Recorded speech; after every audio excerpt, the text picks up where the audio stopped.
So I got my roof rack installed. If you haven't seen that video, go check it out. It's not that interesting, but maybe you'll learn something. But this one has a 40-inch cutout for a light bar.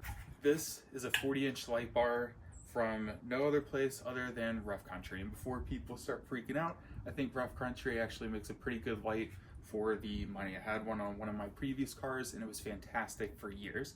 So that's what I'm going for this. Climbing on top of the car, or at the front, of course, you have these rails right here that are connected to the wind fairing. So what we should be able to do, and they came in the kit with this roof rack itself. They have these little pieces that'll slide into here, and I'll grab them here in a second. But we should be able to put those in this rail. I will have to disconnect this and move it up a little bit to get those in there. But the light bar should mount to that and be flush with this. All right, so bringing the bar up here, let's see if this would even work.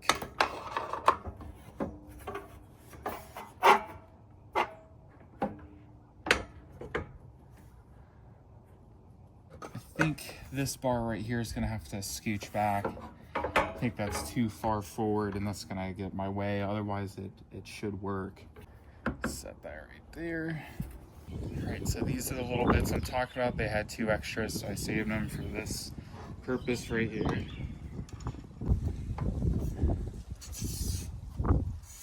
Now that those are in, I'm gonna go ahead and tighten this back up.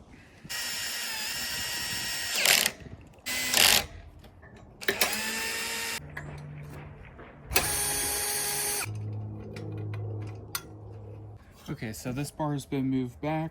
I put a pad down here to try and protect the car, but I keep smashing it into the roof right there anyway.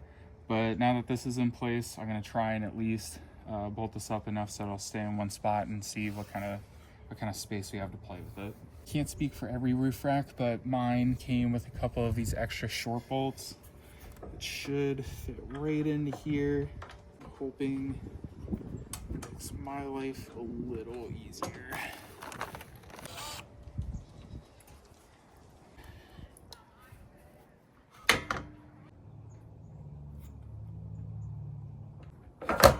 God damn it.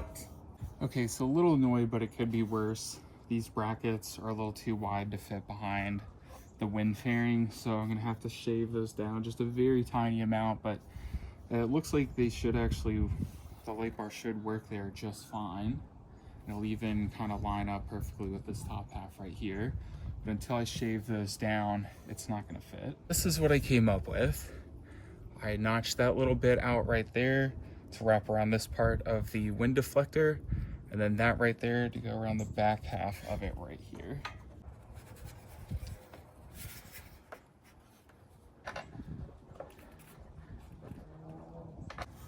We are gonna take this off, put these on first, and then bring it to the top of the car.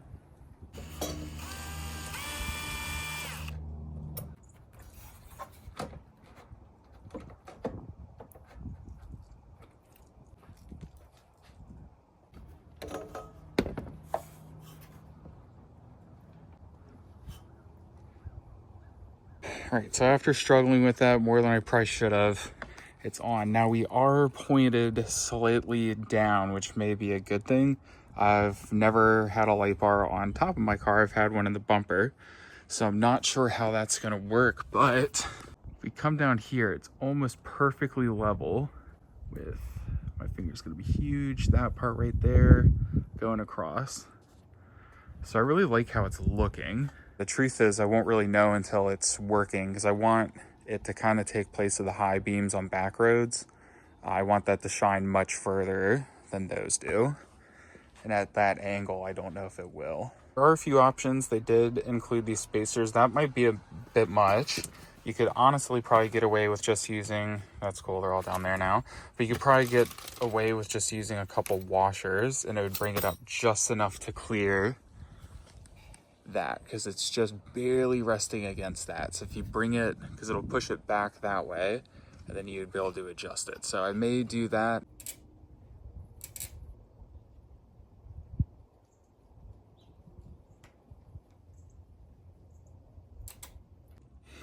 Now here's something a little unfortunate. I was originally going to run the wiring all the way to the back of the car, underneath it and up, because I'll show you in a little bit when I go to actually wire this in.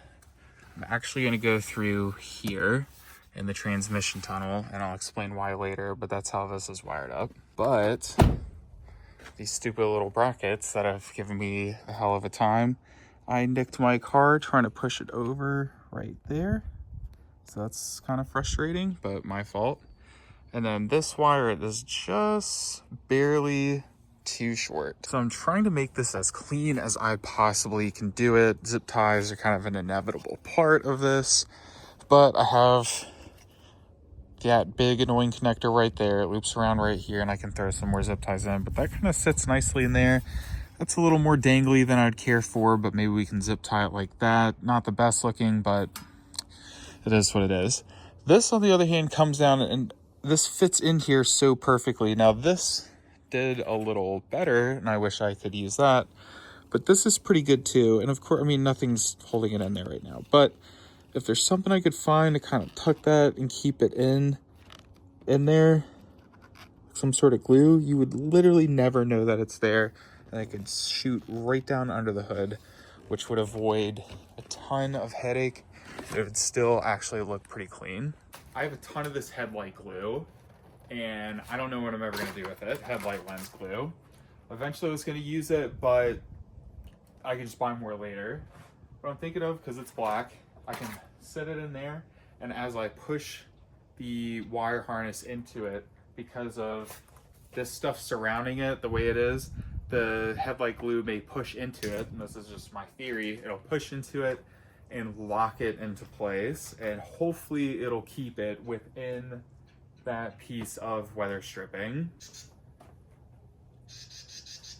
Hey, shut up. Shut up. I'm trying to make a video.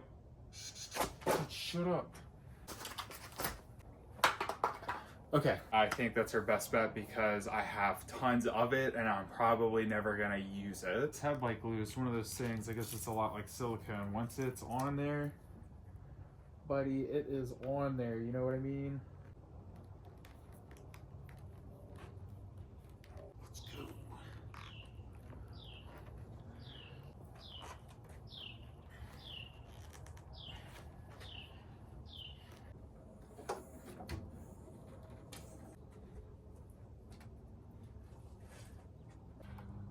Never really noticed it there. Let me open up the hood and see. Actually, let me zip tie it there real quick.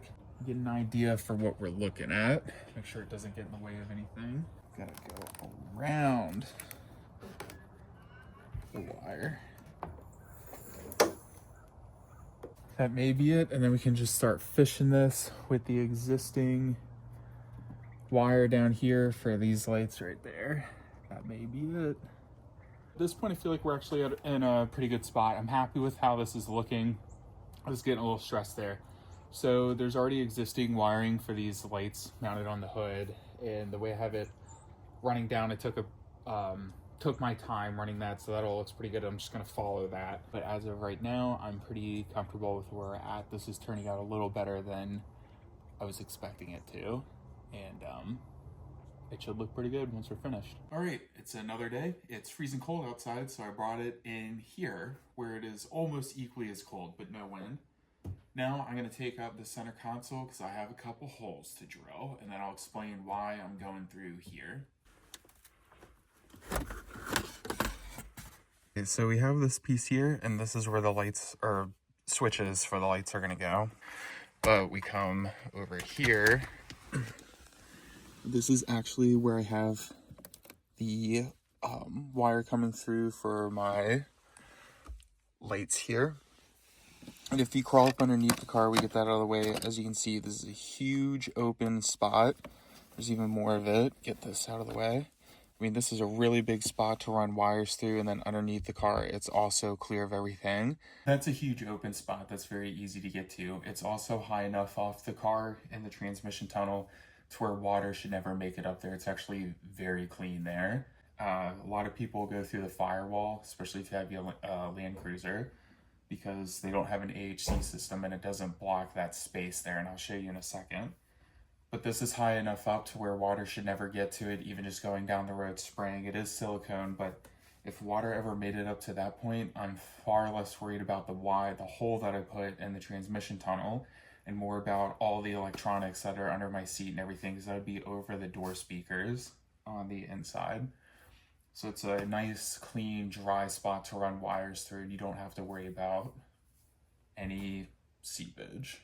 There actually is an option for those aux beam panels that I'm sure a lot of people have seen that go here, and it's like a little bracket that kind of holds it and sits like that. Problem with that, of course, is I still have my AHC. It functions, I use it. So until you get rid of that, having it there is kind of pointless, and to be honest, there's nowhere else in these cars to put those. After quantum loads of math and science, this is what I came up with. Basically, every green dot is where I need to drill a hole. I allowed for a little bit of extra space just in case, which means the buttons themselves or the switches will be possibly a little further apart than I wanted. But this square is exactly the amount of space that they're going to take up. So it looks like everything's there, and we're ready to start drilling.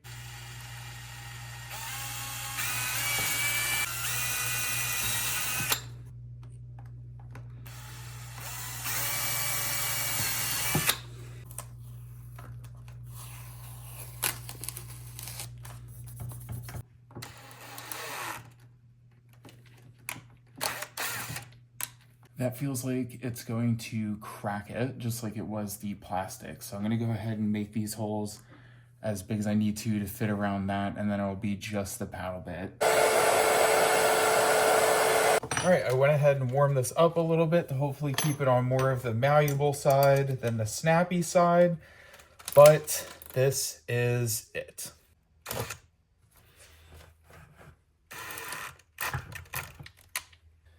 Oh, it still feels like it's gonna freaking snap it. God. We got the one hole drilled out. I'm gonna test fit one of these switches just to make sure it even works, because I do have a step bit, which would actually probably be better for this. All right, I am gonna try the paddle bit, the step bit, because I'm worried that the paddle bit is going to break something. I marked off in red where I need to stop, technically the one right below it. And we will see. I think this will be a lot less harsh on this 20-year-old plastic.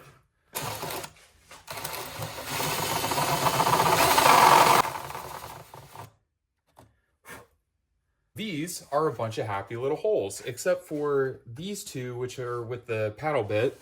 And you can see where it chewed up around there, and that's not even a perfect circle, but these all are, and they look fantastic, didn't crack anything, and all the switches fit. Now, the next hardest part is getting that little line in there, and so they don't move around or like spin or anything like that. All right, this is finished. That made me want to slightly jump off a bridge. You can see some spots where I took off the silver. That's actually like a hole that goes through it. It's a little annoying, but other than that, I mean, I think it turned out okay. Did a lot of the wiring off camera because I needed my phone, but wire comes up through there. The factory wire, so for whatever reason, black isn't used. The wire that comes with this kit has a light on it to tell you whether it's on or off. I didn't need that, so the black is actually not at ground. It has something to do with that wire. So white goes to red on the switch and blue goes to black. And then I have it kind of hooked up to the battery, but if I come under here, flip that switch, boom. Our light works. Right there in the transmission tunnel, that's where your lights go, or the wire goes in, and then up to your center console. You kind of just follow this main wire harness down, and then this is the transmission shift linkage right there.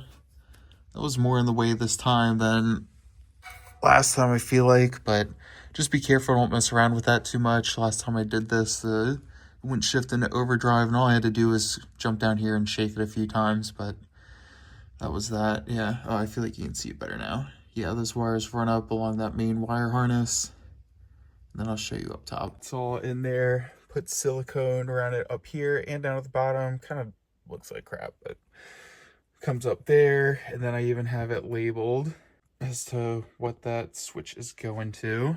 And the next part, we have a ton of this. This wire I have in my hand is the one coming from the light and down. And then I'm going to mount the solenoid or whatever it's called right there. But that makes these not long enough. So the plan is to cut this, use some of the wiring in that to add some length to those, and then that can bolt right there. Those will be long enough, and this wire won't be super long and just tucked in there. Interior's put back together. Actually, with it back in the car, it looks pretty good. This is the piece that I cut out of the wire harness. So now it's just a matter of splicing this stuff back together, and that's pretty much it.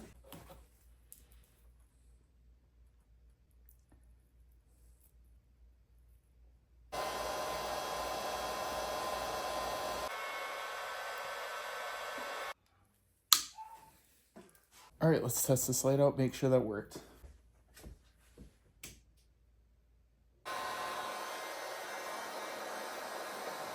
All right, I'm gonna let that cool for a second, and then we'll test it out before I button everything up and make sure it's good.